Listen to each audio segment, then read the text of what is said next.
This is a Standing 8 Count special report. You know, as I was just saying, John and I have been covering the Contender now ever since those tryouts began in Brockton, and we've gotten to see this fraternity grow. 4 seasons now have gone by. A lot of members have come into this fraternity. Tim, you are now one of them. Just kind of comment on what that feels like to be a member of this fraternity. Oh, it's just a surreal feeling, you know, because it was a show I had watched when it first came out, you know, and then, you know, to be in it and to be involved in it and actually be part of the show was, you know, it's an unbelievable feeling, you know.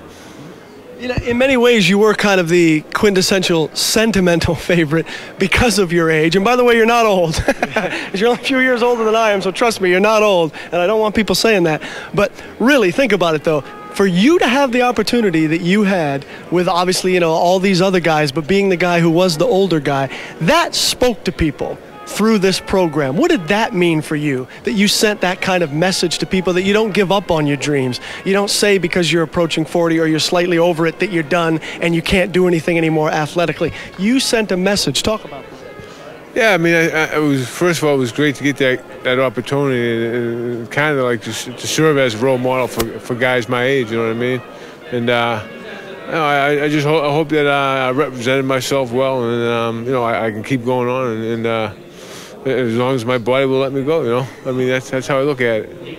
I've actually seen you on a couple of Jimmy Birchfield cards, and I think about it over the years. And knowing that you are a guy who always does bring it and certainly does have some power, how did it feel knowing the cruiserweight division, which has been neglected, you know, for so many years, got the opportunity to be on national television, and people could see that you guys do hit, and you're, you know, big guys who obviously, you know, are the types of guys that people would fall in love with if they enjoyed heavyweights, for instance. Kind of comment on the whole cruiserweight thing getting the exposure.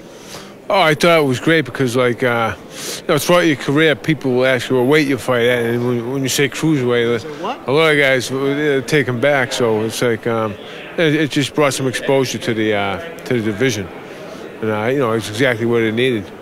So you know, and you know, these guys at cruiserweight, we're like small heavyweights or junior heavyweights. You know, we got the power and the speed. So you know, I think they make for entertaining fights. Cruiserweight division. Absolutely, I couldn't agree with you more.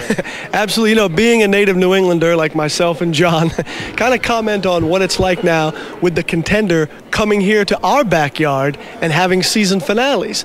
Season 3, of course, TD Bank North Garden in Boston, and now Season 4 here in Connecticut. What does that make you feel like being a New Englander?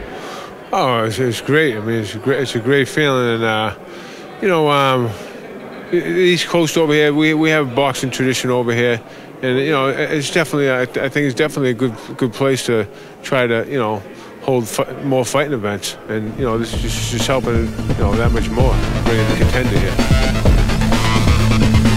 This was a Standing 8 Count special report.